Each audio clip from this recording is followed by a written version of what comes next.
PCH. Welcome you all to this Saturday seminar session. As you all know, we have been doing these seminars regularly in the past.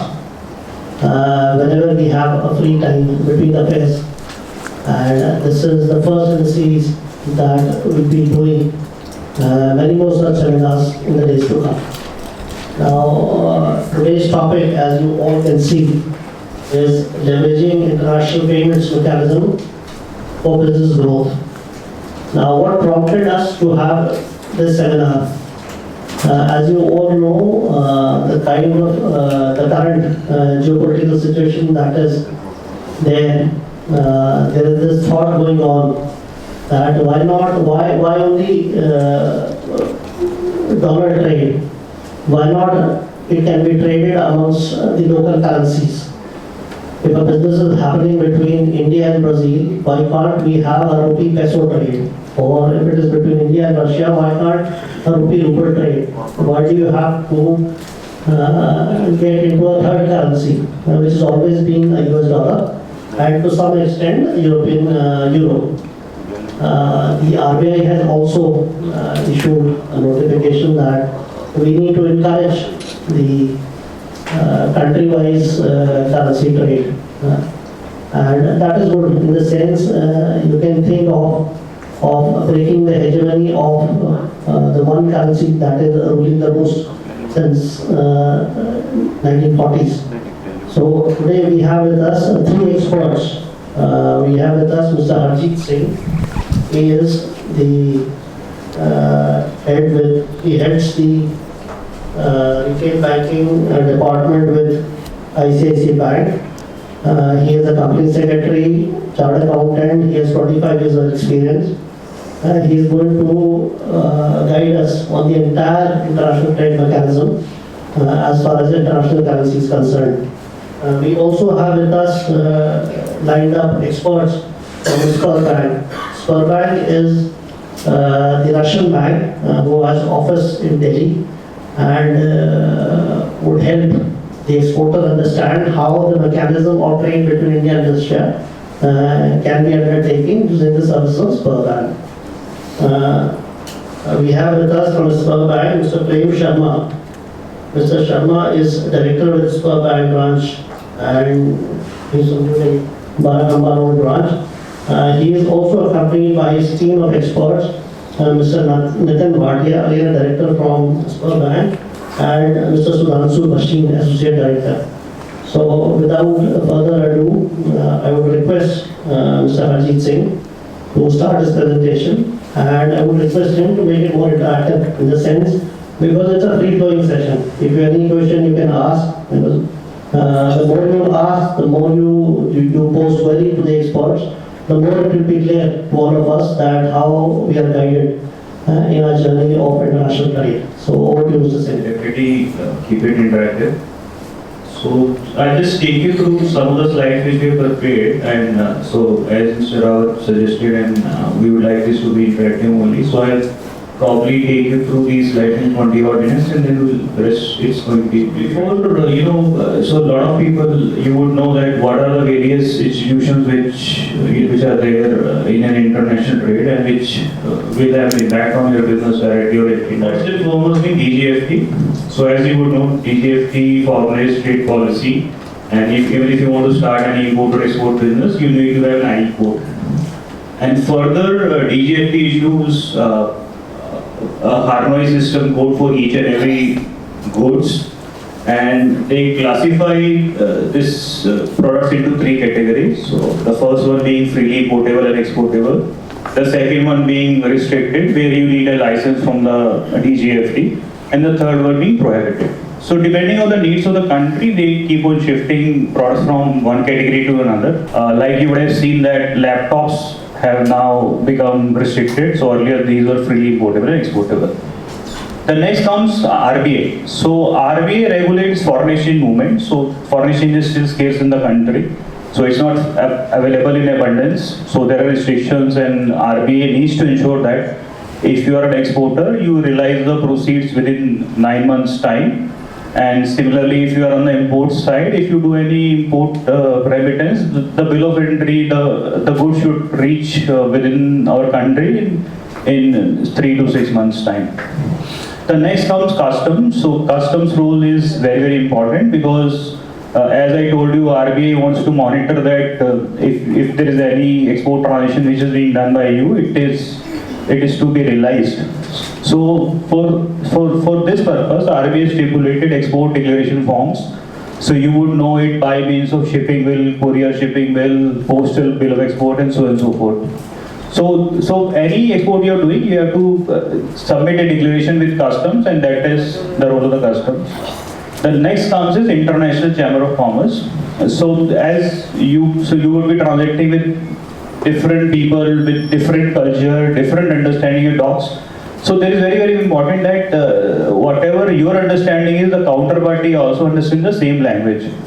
So ICC creates and prevails those rules. For example, for LC, you would have seen that LC is always backed by uniform rules for customs and documentary credit. We generally call it UCP rules.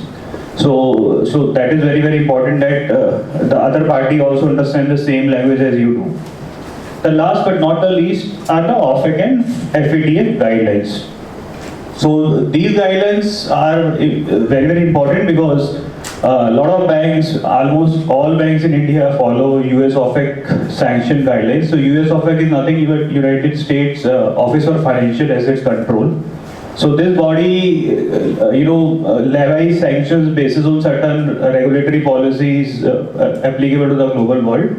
So banks in India follow these US OFAC sanctions voluntarily. Banks which are listed in USA, for example, ICICI Bank, we have to follow this compulsorily. So I'll just make one thing very, very clear. The RBI doesn't say anything about the US OFAC. It's the individual bank. They have to frame their policies and follow these sanctions.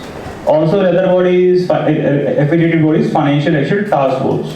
So they also keep on issuing a list related to grey list, black list countries, and where additional due diligence has to be done. Just brief on this EDPMS and IDPMS. So EDPMS stands for Export Data Processing and Monitoring System. So RBI started this in March 2014, 1st March 2014 to be precise. So earlier what used to happen, RBI used to monitor everything manually. Okay. So suppose you have done any export transaction, if the money remains unrealized, what the banker would do is banker would send a half-yearly statement to RBI and tell that this particular exporter has not been able to realize the proceeds. We used to call it ZOX, called Import Data Processing Monitoring System or Export Data Processing Monitoring System. And then if you are making any payment for the import transaction, or if you are realizing the export proceeds, the banker will enter the details in EDPMS portal. So at end of the day, any regulatory authority, be it banker, AD banks, or any other regulatory authority, if they want to know the status of the country as to how many export proceeds have been realized, or what all payments are still pending to be made, they can get to know. There is no need for any manual reporting now. Another follow-up of this is, since, as I told you this earlier, you have experienced caution listing by RBI, some of you. So RBI, what they say is, if you are unable to realize the export proceeds in 2 years' time, so RBI started compulsorily caution listing also some years back. So what it would mean for the exporters is, you will not be able to do any export transaction till the time you have an LC or you got an advance payment. So basically the credit rate which you otherwise offer to the customer, you wouldn't be able to offer. So this is the fallout of the caution listing if you happens to be part of this. So it's very, very important that you keep your slate clean. If you got any bills, you please regularize them. Please meet your bankers and try to find a solution. If you are doing any export transaction, it is expected that you route the documents to the bank and submit the docs within 21 days from the date of shipment. Export proceeds need to be realized within 9 months' time. And generally it is expected that you route the docs to the bankers only. So there are certain categories like, status holders, SEZ holders. They can directly route the docs and subsequently submit the docs to the bankers, and they will lodge the bills. And if you happen to receive any advance payment towards exports, you need to ensure that the shipment is done within 1 year's time. And if you need to refund this within 1 year, it's perfectly fine. And if the period goes beyond 1 year, then you need to approach RBI through your AD bank. It's like rollback, drawback, and similarly IGST refund you must also be availing. All these rules very clearly specify one thing: you need to realize the proceeds within 1 year, and if you fail to realize it, please get it extended. Go to your AD bank and get it extended. And similarly, if you are writing it off or doing any invoice reduction, you need to surrender those benefits. So any drawback if you would have availed of, you need to surrender the drawbacks. So there are few basic rules, like for example extension, you just go to your banker, they will ask for certain correspondence, they will ask for a chartered accountant certificate, and your outstanding should not be, greater than 10% of the past 3 years realization. So there are some bit of basic mathematical rules. You can always go through those rules through your AD banker, or you can always refer RBI master direction on exports imports also. And we'll give this presentation to the council and they will give it to you, and there are links to the circulars also which will be handy for you. And apart from the reduction at the invoice level, there is another mechanism given to the exporters to write off things at a total value level. So basically there are two options available for you to take the write-off mechanism. One is at an individual invoice level, another is at the total book value level. So whatever amount you realize in the preceding calendar year, here is all calendar year. So up to 5% of it can be written off under the self write-off category, and AD bank can additionally write off 10%. So I wouldn't get into the details of those rules, and you may go through the same in the master direction. If you still have any questions, we'll share our numbers, and probably your AD bank will also be able to help you clarify these rules. So just to update you, this slide is just to make you aware, there is something called pre-shipment and post-shipment finance also. So if you happen to be an exporter, you should always try to avail the export finance because it is available at a concessional rate. So just to tell you, if you happen to be an MSC manufacturer exporter, then government gives you 3% interest subvention. And if you happen to be a merchant exporter or trader, then for 410 HS codes, there is an interest subvention to the tune of 2% available. So it will make a lot of sense if you are availing pre-shipment credit or post-shipment credit. So pre-shipment is meant before, it's for the creation actually, for manufacturing process, for taking raw materials, for salaries, etc. So that is called pre-shipment. So RBI allows it for 360 days, and so is the post-shipment period for 360 days. But the bankers will look at your operating cycle. Suppose you need only 3 months for procuring raw material and converting into finished goods, and so banker will give you only 3 months time. So basis these assessment, the pre-shipment and post-shipment finance is granted, and in INR there are concessional rates. So these are the discounts and the subventions which is given by the government of India.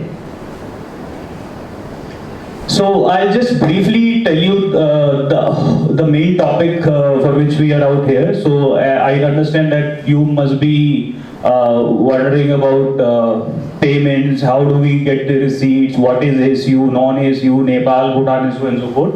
So the bottom line is, there are certain countries which are part of the ASU countries. For example, Bangladesh, Myanmar, Pakistan, Sri Lanka, Republic of Maldives. Now, you forget about Myanmar and Sri Lanka now, because Myanmar and Sri Lanka, you can get money in any freely convertible currency. There is no need for any ASU dollar to be routed, etc. So, and Pakistan, there is not much of trade now. So typically, for any transaction which you are doing from Bangladesh, suppose you are doing an export transaction with Bangladesh, so the money should be routed through an ASU dollar mechanism. So what is this ASU dollar? ASU dollar would mean a foreign Bangladesh banker would be having a correspondent bank in with an Indian bank in dollar. So that will be used only for transactions or settlement of trades between India and Bangladesh. Goes through account with a Bangladeshi counterpart. For Nepal and Bhutan, the transactions are generally routed in INR only. If it has to be done in foreign exchange, then there is a special permission from Nepal Rashtra Bank is required. For Iran, so there are only restrictions, honestly speaking. So Iran is a sanctioned country. There are certain guidelines, like for example, you can only do pharma and foods export on the humanitarian grounds, and UCO Bank is the designated bank through which you can do those transactions. So barring those ACU countries, Nepal, Bhutan, and Iran, so you can denominate here, you can bill your you can do the invoicing either in INR or in foreign currency. But the money should be realizing freely convertible foreign currency only. So freely convertible foreign currency is not defined anywhere. So but typically you know that USD, Euro, and GBP, JPY. So whichever you can easily convert. So that we treat as a freely convertible currency. And he gives you foreign currency, so that is also allowed. And similarly, if the customer is holding an account with, say, FCNR account or NRA account or special non-resident rupee account, so that is also permitted. So customer can make payment for your export through these transactions also.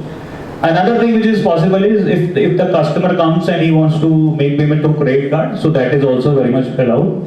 And similarly, if you know there are in UAE, you would know that from UAE there's an exchange house concept, and up to 15 lakh rupees you can get the money in through the exchange houses. So these are some of the important things which you need to note of while realizing the export proceeds.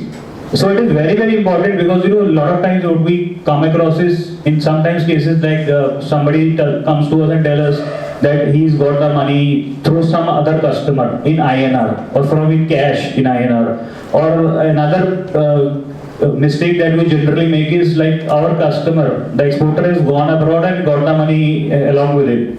So these are not the permitted routes, and so it is not allowed actually as such, and the money should be realized as per the mechanism given by Reserve Bank of India. Allowed settling of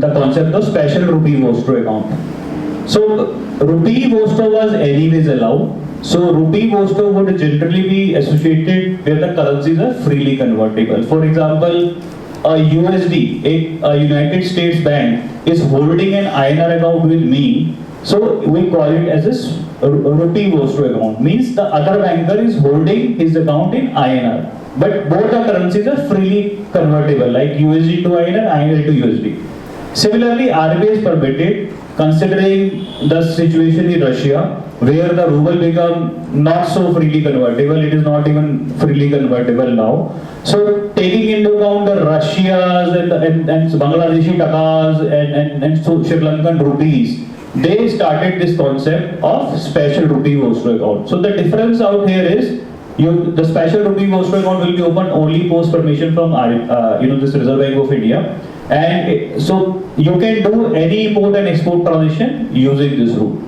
So here one catch is there. The one big catch is there should be enough bilateral trade to make this happen. So for example, I give you a small example, like you would have seen, you would have read in the newspapers also, this special rupee Vostro account with Russia is not clicking that much. Though there are a lot of initial, rupee Vostro account is facing is, we are giving the counterparty lot of Indian rupees, but they are unable to use it. They don't have that much of, import. So we are doing a lot of export to Russia, but the vice versa, the reverse trade is not there. So what they are saying is, what will I do with this excess rupee? I don't have any payments to make. I am not importing anything from a country. It's only the reverse trade. So that is why they are preferring other currencies like yuan and so on and so forth, where the import is on the higher side, on the Russian part.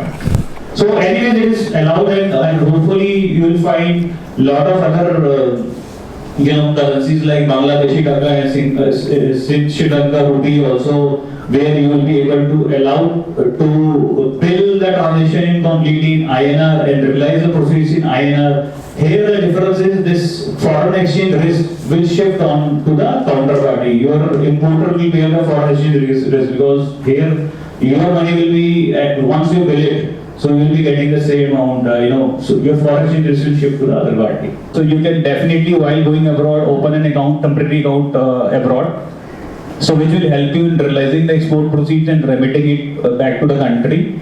And similarly, if you happen to be, if there is a specific requirement that for a particular specific country you want to open an account, get the proceeds in that account and then repatriate it. That is also allowed subject to RBI approval. And overseas branch and licensing offices can also open a foreign currency account abroad. So for SEZ and service exporters, they can open a foreign currency account in the Indian bank. So first three categories, the accounts will be opened abroad, while the last two categories, the account will be opened in an Indian bank. Then I think you would know that there is, you can always get the money in your exchange earners foreign currency account also. So this is for hedging purposes. Suppose you got both the things. You got an export transaction also, and you got certain import transactions also. So there is no need to convert your export proceeds into INR and then again INR into foreign currencies. You can always keep the money in exchange earners foreign currency account. So if you don't have your any liability coming in, then government gives you 1 month's time to convert this into INR. Otherwise, it gets mandatorily converted into Indian rupees. And suppose you go to the banker and tell the banker that there is certain transaction lined up, say 2 months down the line or 3 months down the line, then the banker will keep that money in foreign currency only. He will allow you to keep it till the time you convert and resend the same abroad. So these are, I think, some of the few things which probably I thought I'll just make you aware of. And last but couple of more things like foreign trade policy, they have given a boost to the e-commerce exports. So there is a lot of stuff which is now going abroad. So earlier only 5 lakh rupees of worth of goods could go through courier or post. Now it's raised to 10 lakhs. And 3 years back the value was only 25,000 rupees. So all foreign trade benefits, drawback, RODTAP, etc. You can always now avail from through export from courier or post also. So this is one bit on ICICI Bank. So if you happen to do any open an account with ICICI Bank or you hold an ICICI Bank account, we offer this facility of trade online. So basically it's a digital platform. And you can always do any transaction on the import side or the export side using the facility. And you won't be required to come to the bank, and any import and export transactions can be done, and it's absolutely free of cost. It's very, very transparent also. And this is what we generally offer. So suppose you got an EFC account conversion. Suppose there is an exchange earners conversion which you need to do in INR. So it's absolutely instant. So we also give you a mobile app called InstaBiz, where you can either go to your laptop or desktop or use it, or you can go to the InstaBiz also and do these transactions. Similarly, if you got money in the account and you want to convert your foreign currency to INR, that is also within 1 hour we credit it. Bank guarantee can also be issued in 3 hours time. If you want to do any outward remittance, that can also be done in 5 hours time. And similarly, if you are availing any export packing credit, so that disbursements are also very, very instant. So I think so I've given a list also of the various circulars basis which this PPT has been prepared, and this probably list and the links will be very handy for all of you. And as I told you, I'm sharing this PPTs with the council only. You can always get this from the council. So thanks very much for your patient listening. And once I think we're through, then we'll take your questions. Thank you. Thank you, Mr. Singh. Thank you very much. Now, if you have any question, you can shoot, or we can do it after once we hear from the speaker. But I have one question regarding Vostro accounts. Regarding Vostro accounts. Now, suppose we want to start trade between two countries in their local currencies.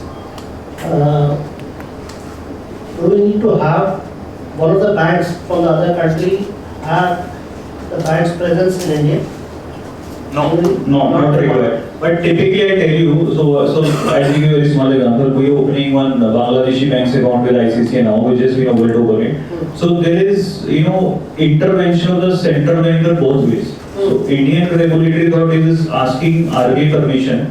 And similarly, on the Bangladeshi side also, if any bank is willing to open a Vostro, means their account in Indian rupees, they are also seeking their Bangladeshi account. But that Bangladeshi bank do not have to have a branch in India. No, not necessarily, not They required. can have their account, Yes. Taka account. Yes. Our Indian bank can hold Takas No. So they will open an INR account only. Okay. We- Indian bank. Yeah. Indian bank here. Yes. Here, there. Here only. Okay. Yeah. What is INR account? Yes, There. yes. And what about us? We don't need an. We don't need to open an account here, so there is no need. Okay. Yeah. And we'll hold the Taka account in one of the banks. We can do that. We can do that. We can do that. No, we can, or it has to be done that way. No, it's not required, it's not mandatory. So I'll tell you how the transition will happen. Suppose this Bangladeshi bank accounts open an INR account with us, and I got any outward, suppose I need to make any payment, I am importing any transaction. So what I'll do is, I'll put INR into this account. Now this INR will be converted into Taka, because because that local currency is Taka, and Taka will flow to that particular customer. Similarly, on the other way around, what will happen is that guy will give Taka to the bank. The bank will convert Taka into INR, and INR will flow into this. So it may not so happen. So I'll give you another further example. Now Taka is not a freely convertible. ICC, this INR is also not freely convertible. So what will happen is Taka will be notionally converted into USD, and USD will be converted to INR. So this is how it will happen. So cross currency rates are utilized. But see, the idea was to do away with the USD thing. It has to be. Yeah, it has to be. So basically what, so it's going to, whenever there is a bilateral trade, like for example, once we have equal amount of trade on the both sides, the buyers and the sellers, then you can use that currency, na? If the bilateral trade is not there, like for example in Russia, we don't have that much bilateral trade. We're importing a lot, but there is hardly any export. So they are flooded with INR. They say, what do I do with INR? I don't want INR, you give me yuan. And what about India-Iran trade? India-Iran trade?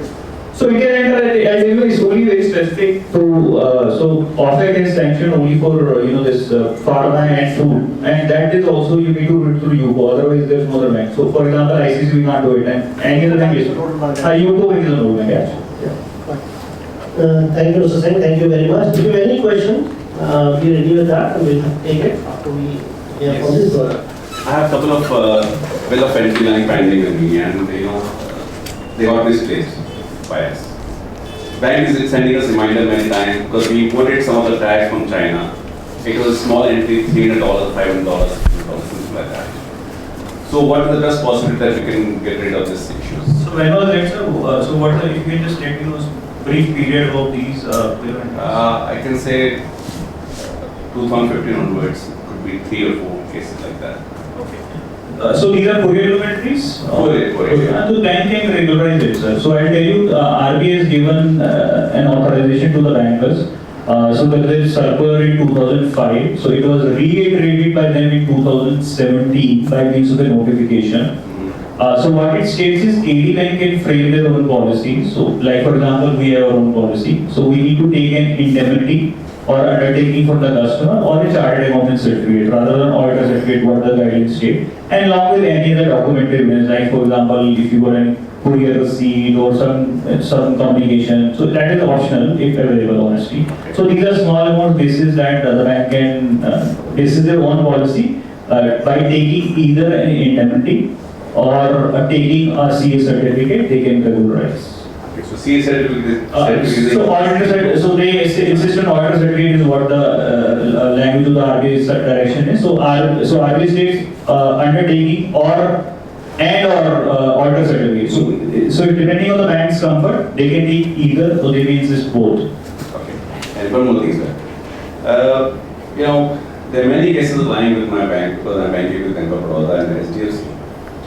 They keep sending us reminders because those cases are standing in equity emails and all that. So the thing is, the pending amount is nearly $100, $150. Sometimes buyers will not pay that amount, or at times it got debt in commission and debt there and here, and bank is still keeping them pending. So I'll just tell you, sir, there's an option available. So we called it invoice reduction, as I just explained to you also. So invoice reduction up to 25% you can do it. Bankers would only need a 4-pointer declaration. So basically these 4 pointers constitute of one is your product is not under any floor price situation. So government also puts restrictions like certain commodities like agri commodities. You can't realize less than a particular amount. If that is point number 1. Point number 2, you are not under RBI's caution list, which I expect you wouldn't have.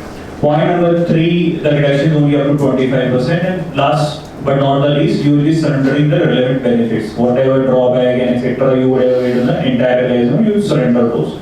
So this is the 4-pointed declaration, and any correspondence or evil cry don't use you I should. This is that the bank will close the bill. There is no problem at all. Just small amount. So bank are right. This is this 4-pointed they will close the bill, sir. One last question. Yeah. I used to work with one of our customers in America, and all of a sudden he got bankrupted, but he never sent us any certificate or any, advocate notice or something like that. He has to shut down the company, and there are 6 to 7 transactions like $20,000, $25,000, $15,000. Altogether, it's going to be 70 to 80 lakh, which I never got. So they are still not pending with the bank. Which is very So if your overseas party has turned insolvent or untraceable, so these are specific reasons for which write-off is permitted. So whatever amount you realize in the preceding calendar year, like for example in 23, so whatever amount you realize from 1st December till 31st January 1st January till 31st December 2022, 5% of it, or in addition to 10% can be granted by the AD bank also. So up to 15% you may say you can write it off under this reason. And the banker, what the banker will see is they may ask for some DNP, Dun and Bradstreet report, or they may ask for certain additional follow-up which you would have done, some legal notice if you send, if you liaise with any councils or chambers or commerce or EGFT, then you can share those. It can be done. If it doesn't fall in the bank power, they can still represent the case to RBI and RBI will permit the right. Below bank की इसकी samples किए हैं, दिक्कत तो नहीं है, मेरा bank तो आपके साथ ही है। सैंपल की तो बहुत बड़ी दिक्कत है। अगर आप ये नहीं मेरा बैंक बता रहा हूँ, उसमें मैं बताता हूँ इशू क्या है। आपका FOC बेसिस पे है, आप बोल रहे हैं वो FOC रिटर्न है उस पे। बिलो बैंक ये होता है, मैं आपको बताता हूँ सर। इसमें मैं आपको सर मैं एक्सप्लेन कर देता हूँ, फिर आप मेरी बात को भी समझ पाएंगे। तो बेसिकली क्या है sir, free of cost bill of entry जब आप कस्टम में फाइल करते हैं तो FOC पे फाइल होनी चाहिए, नहीं होती है तो आपको कस्टम्स में ही अमेंडमेंट कराना पड़ेगा। अब इस आपके जैसे बहुत सारे इंपोर्टर्स ने अप्रोच किया, हमने RBI को अप्रोच किया, हमने नहीं, मेरे को लगता है बहुत सारे बैंक्स, आप किसी बैंक में चले जाइए, ऐसा होगा नहीं कि उसको ये इशू ना आया हो। और यहाँ तक कि मैं तो बता रहा हूँ मारुति सुजुकी पे बेचारे मारुति वाले भी काफी बैंकों में वो बेचारा जिसे उसकी जैपनीज में नाम बोला वो भी काफी परेशान था। अब इसमें प्रॉब्लम क्या आ रहा है सर, RBI ने हमें 2019 वाले एक ED कॉन्फ्रेंस होता है जो RBI बैंक्स के बीच में कॉरेस्पॉन्ड करता है, कॉन्फिडेंशियल होता है। अब उसमें उन्होंने बहुत क्लियरली मेंशन किया कि आप लोग अपना काम कीजिए, आप कस्टम्स का काम नहीं करेंगे। तो उस AD कॉन्फ्रेंस ने कहा कि FOC बेसिस पे बिल ऑफ एंट्री है तो कस्टमर को कस्टम्स में ही अमेंड करनी पड़ेगी, banks do not have any authority.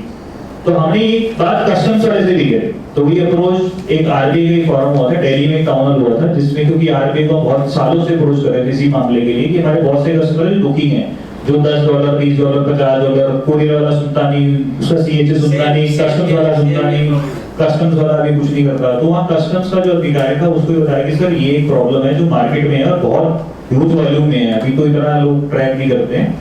तो कस्टम्स ने भी ये एक्नॉलेज किया कि we understand there's a problem and it is to be done by us only, so they only will have to give some solution, क्योंकि उनका भी क्या प्रॉब्लम है, कस्टम्स का एक गाइडलाइन होता है कि यदि आपने at the time of declaration submit नहीं किया तो अमेंडमेंट भी एक्सेप्ट नहीं करते हैं। तो it is between the two regulatory agencies, so you need to approach customs only and they are the right authority in this respect and the customs will also confirm this.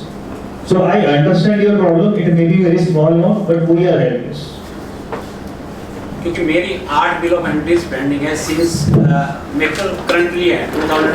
आप customs को लिखिए sir, customs के commissioner को लिखिए, आपको हमसे कुछ return भेजिए, हम लिख के देंगे सर, हमारे पावर में नहीं है, अभी भी आप हमसे लिखवा लीजिए, हमको लिख के देंगे। मेरी बिल ऑफ एंट्रीज क्या है, $5, $15, $25, लेस देन 608 है। मैं बात मान गया सर, वो क्वेश्चन है और अथॉरिटी नहीं है, आपको लिखित में बैंक से चाहिए, बैंक लिख के दे देगा आपको, सर हमारी अथॉरिटी में नहीं आता है, आप कस्टम को अप्रोच कर लीजिए। चलो ये एक सेकेंडरी अब राइट ऑफ के लिए है, हमने Amazon USA को गुड्स भेजा अराउंड 4000 का, वहाँ सेल नहीं हुआ क्योंकि स्टोरेज चार्जेस ज़्यादा लग रहे थे, वो कह रहे थे मतलब ह्यूज चार्जेस थे उनके, हमने उनको कहा या तो आप इसको डिस्ट्रॉय कर दो या डोनेट कर दो।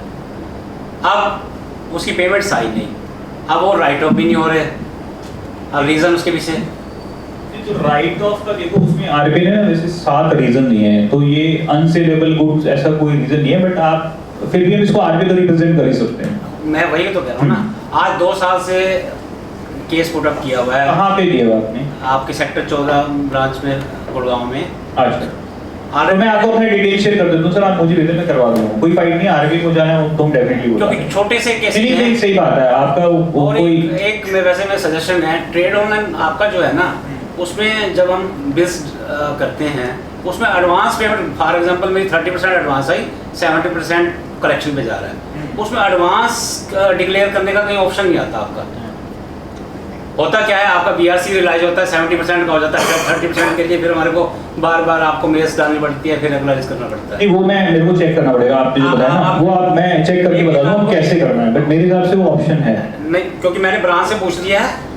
हाँ, नहीं वो आपको मैं अपना कार्ड दे दूंगा सर अभी, इसके बाद आप मुझे बात कर लेना जब भी आपको ठीक ये बिल लगेगा। ऑफ एंट्रीज का कुछ हो सकता है, आरबीआई को पुट अप कर सकते हो आप, वहां से रिफ्यूज हो सर क्या? नहीं करता, आरबीआई हमें बोलता है भैया तुम जिसका काम है उसको कराओ ना, आप कस्टम में दीजिए, कस्टम वाला मना करेगा तो आरबीआई दे सकते हैं, क्योंकि आरबीआई पहले पूछेगा कस्टम ने किया क्या जिसका काम है।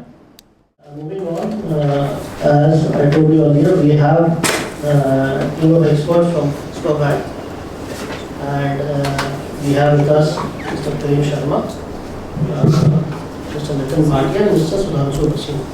So, Mr. Prem Sharma will be making a presentation to us. He is a director and nodal officer of the bank. He is a chartered accountant by education and having 20 years of banking experience. He has worked with other international banks like Canada and Korea banks. So may I now request him to make his presentation, and we'll take your questions once he's done with the presentation. And I would again request him to make it more interactive so that we can solicit questions from the participants possibly. Thank you, Rajesh ji, for providing this opportunity to present our bank on this forum. Thank you, Ajit Singh ji. It's been very detailed and very informative presentation from your side of Axis Bank. Just to take our discussion forward, Sabur Bank, many of people not been knowing what this bank is all about. Sabur Bank is basically a Russian-based bank. We are the largest, by far biggest in the Russia eastern markets of European and Central European banks. We hold almost 1/3 market shares in the Russian markets. So even the second largest bank is far more distant second. Just to give it a perspective, we have $60 billion market capitalization as such. We are top 40 banks worldwide, bigger than the likes of SBI and all those banks. This is a brief, about the global banking capabilities and all. In terms of India, we have 2 branches set up. One is at the Barakamla Road. We are here for almost 13 years, and another one is in BKC Mumbai. In terms of regulatory perspective, we are licensed from the RBI. We are a scheduled bank as such. So banks like ICICI Bank or SBI banks, the way they conduct the business, similar way we can do the business. Our focus is always remains to develop this Indo-Russian trade per se. So for that purpose we are there. So my colleague Nitin and Sudhanshu has joined us. So let me take you through the presentations. So this we cover that we are the largest bank by far from the Russian and Central Eastern European market. And if we go by, this is our branch which we have opened in 2010. We have 2 branch presence, one in Delhi, one in Mumbai. And as a strategically, we are pleased to develop this Indo-Russian trades. We are here for almost 13 years. We have all the access of the RBI system, be it RTGS, NEFT, SMS or EDPMS, IDPMS portal. The way normal banks do the conduct the business, we can do the businesses over here. So this is what it is, and moving ahead with this. This is more about our global capabilities, where we cater. We have lot of divisions in that person. We have a health division. We have finance is obviously our core and bread and butter division. We have entertainment B2B services which we are going to develop shortly in India also. There is a e-commerce division, then there is financing arms of lot many things, including what do you say, that factoring services or other financial parts. So moving ahead, these are all our products which we do in India. So this is specifically the normal banking products which you do on the daily basis. On the corporate lending side, we do have a product like working capital CC limits and all body products. For the capex expansion, we do the term loans, ECBs. We are very much focusing on foreign currency bond also. Similarly, if you move ahead, the normal banking around business account you can open with us. We do a lot of inwards and outward remittance. That is our core focus area as of now, because of this geopolitical issues. We being assigned to develop this Indo-Russian business as such. I mean, if you want, we can go ahead with all the other products, but these are the normal banking products which you use on the daily basis. So moving ahead, this is what we want to focus. This is a very important part where that's the reason we are here also. As far as Indo-Russia business is concerned, we handle only ruble and INR currency. We are not allowed to touch any US dollar, yen, euro or other international currencies just because of we have kind of sanctions from US and US ban. But as far as the India and ruble currency is concerned, we can handle everything. Just to give you a perspective, there is a lot of misconceptions in the market that being a sanction bans, not many things can not happen. But as far as the Russian territory is concerned, India is not part of any sanctions from the Russia. So business is as normal as it can be. The only restriction is on the currency front. One, we can handle the INR terms. Two, we can handle the ruble also. So if you have any exports in the INR, please reach out to us. We can handle everything. If you have an export in the ruble currency, we can handle it. And even let's say if you have a contract in any of the international currency, let's say dollar or ruble or euro or yen, we have a way out to find the solution for that also. So kindly reach out to us if you have any exports on the Russian territory. Margin in the Russian market is pretty good. Just because of these geopolitical issues, many supplies has been cut down from the US and European sides. But business can't stop for all these geopolitical issues. So people are geared up, and we are looking forward to do business. Many things which are happening in Indo-Russian sides. As far as margins was concerned, relatively those are very comparatively better margins. So if you don't have anything as of now, Russia, don't feel like you are being left out.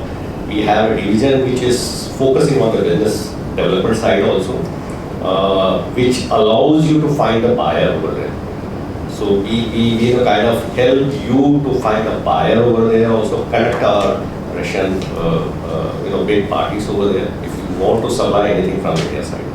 So that is number one.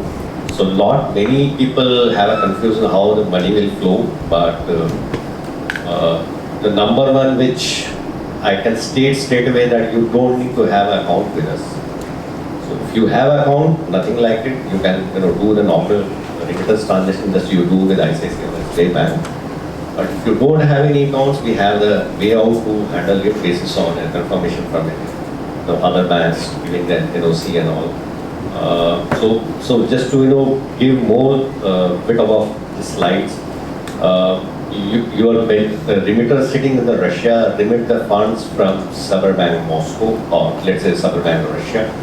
From Saberbank Russia, it will flow the funds to Saberbank India. From India, we can transfer this funds to any of the Indian or private banks.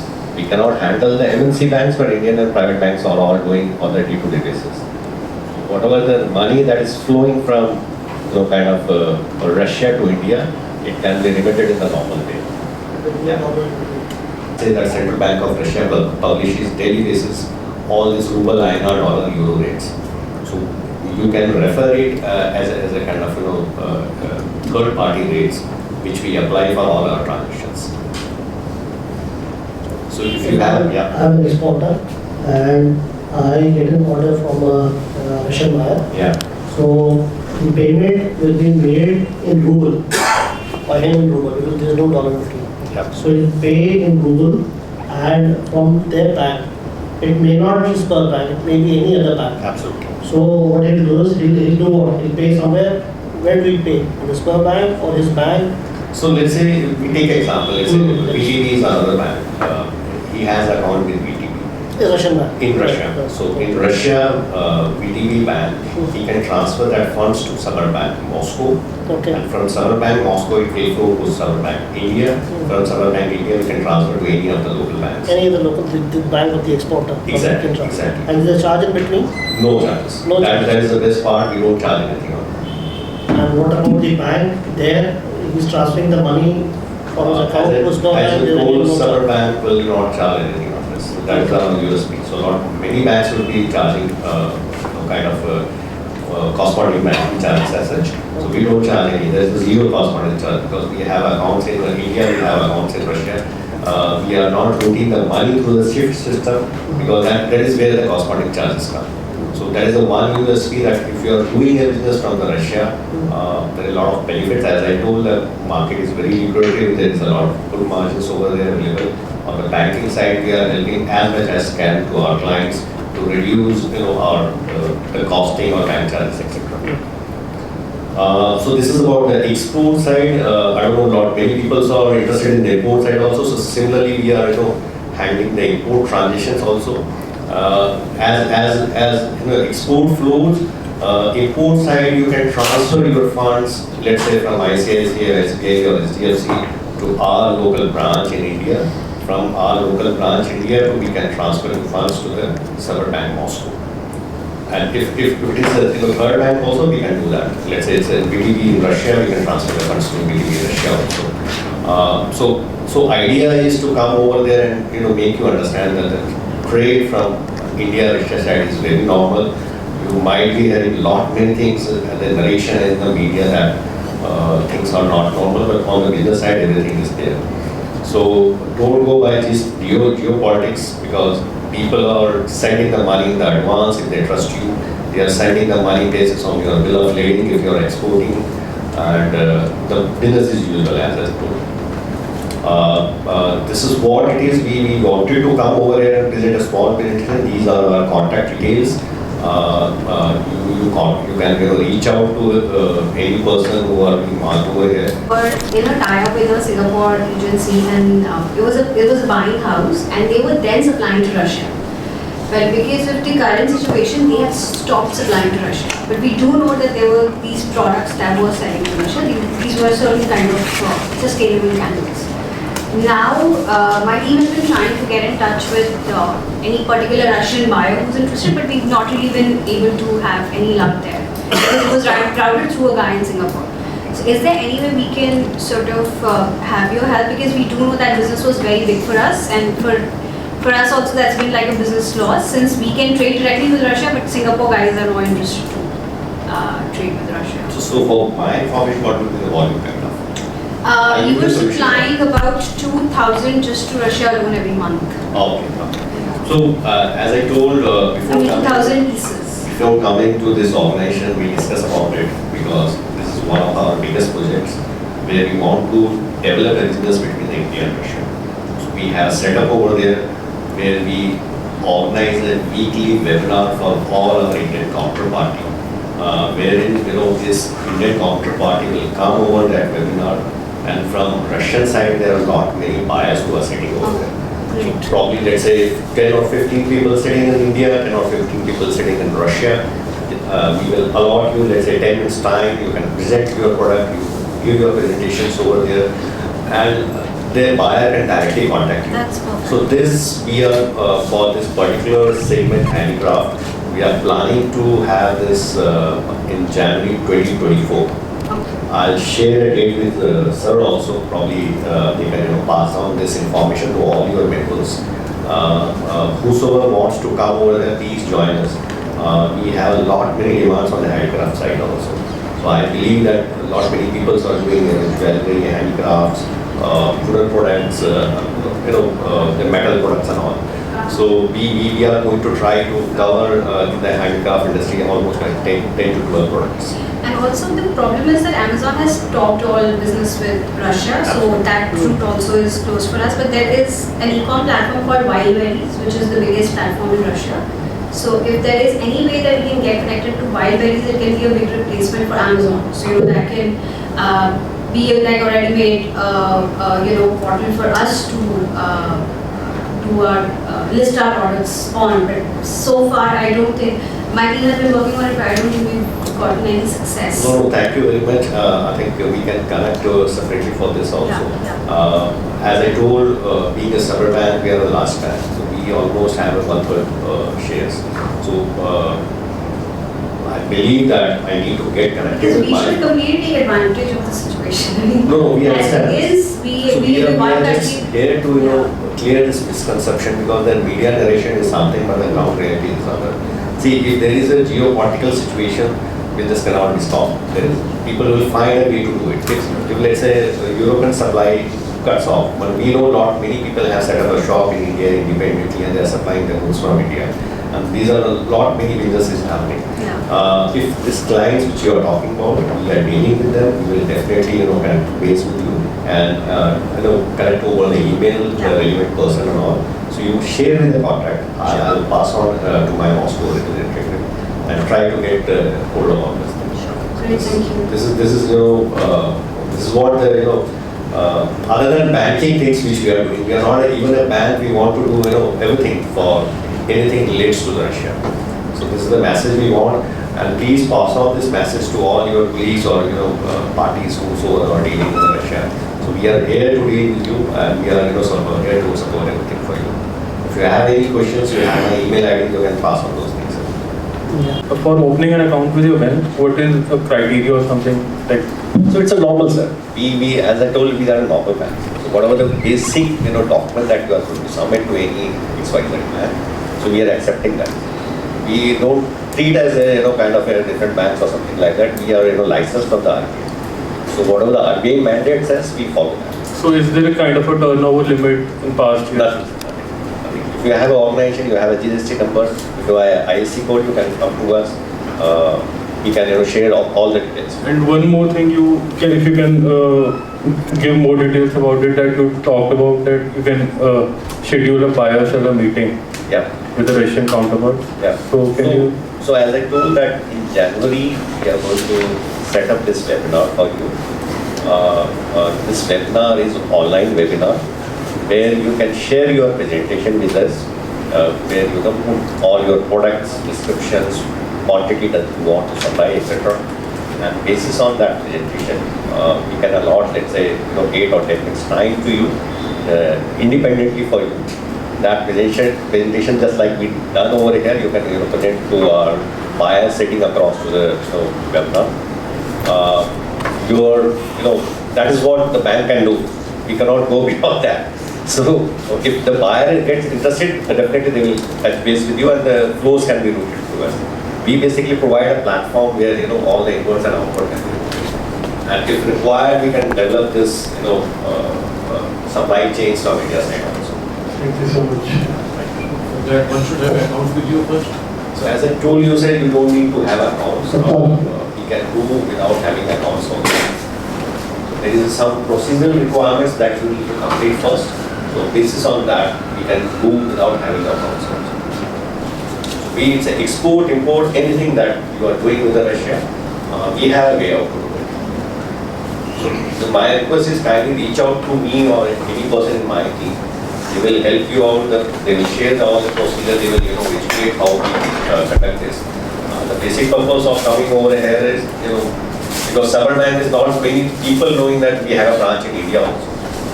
So thank you very much for this, sir. And if you have any questions, you can further take it up, otherwise I will leave to sir. I have one small question. See, we've been going through the situation for the last 15 months. When things began with Russia-Ukraine. And what I have found with the trade figures is that we are importing much more Russia than we are exporting. Yeah. So, what is the kind of volume that you have handled in the last 18 months as far as products like gift, decorate, and the crafts. Do you have any figure as such, the kind of volume that you have? So I'll give you a broad figure, sir, which I have, we have 50 billion of total drinks. Out of that, approximately 45 billion is about imports, which includes oil, gas, lubricants and everything. Rest of the $4 to $5 billion is exports. And the major industry that are exporting from India, Russia or number one is farmhouse. Number two, there is engineering, chemicals, FMCG, and a bit of tea, coffee, this and that. Handicrafts, I don't have the particular figures, but obviously, as I told that the supply chain has been disrupted. These are not the normal conditions. But having said that, there is another war in progress. Probably this war will be over. By far, it's not coming. The paper right now, you read it. More or less, it will move out in like 3 to 6 months. But things will not get normalized unless sanction things will be sorted out.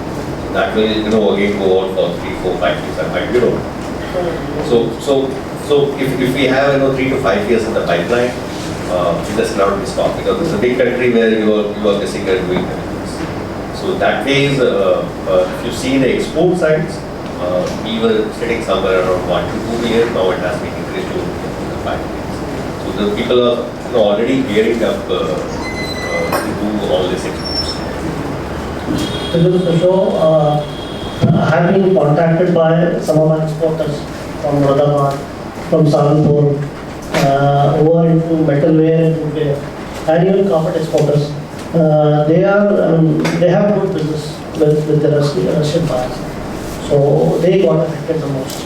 But since you have operations and all these 18 months, we've been guiding them. So thank you very much for that. Now, before we conclude, there's a phrase called easier said than done.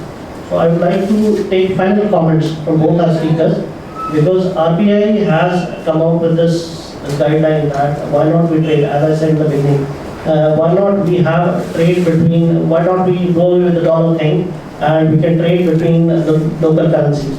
So is it possible, and how soon can we expect this kind of mechanism being adopted? Because I heard that China started doing this with Brazil. So they are doing it with their local currency renminbi and the Brazilian peso. So is it possible, Brazilian real. So is it possible in our case, how soon can we expect this to happen and how difficult it is? So say, and then we'll have a final comment. So sir, my take on this is very much possible. So wherever there is enough bilateral trade, it can get started very, very immediately. As I just told you, that we already been able to open one Bangladeshi Vostro account with us. This is post permission from RBI and the Bangladeshi regulator also. And similar things are in the pipeline with Sri Lanka and the other countries. You would have seen that Mr. Modi also went to UAE and there are talks that this bilateral trade has to go up. So RBI is very much focused, and they also want to replace this, this dependency on the so-called freely convertible currency. So maybe I guess it has already started. Maybe times to come, maybe next 3 to 4 years time, you will forget about dollars and euros. Maybe you will be having bilateral special rupee Vostro or something. Yeah. I'll just add one thing. As far as Russian trade is concerned, there is no restriction to do the exports in INR. Everything can be built in INR. So you don't have any risk per se, the currency exposure or the fluctuation, etc. If you have a margin, you can build it in INR, you will see in INR. Thank you, Mr. Sharma. Thank you very much. And if anyone doesn't have any more questions, so we can conclude this session. And before we start, we have mementos to be given to both our speakers.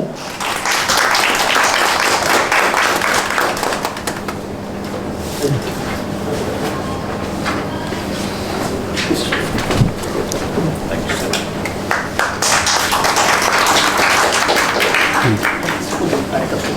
been a series of seminars that we've been doing, and I can see a lot of familiar faces who have been regular to our seminars.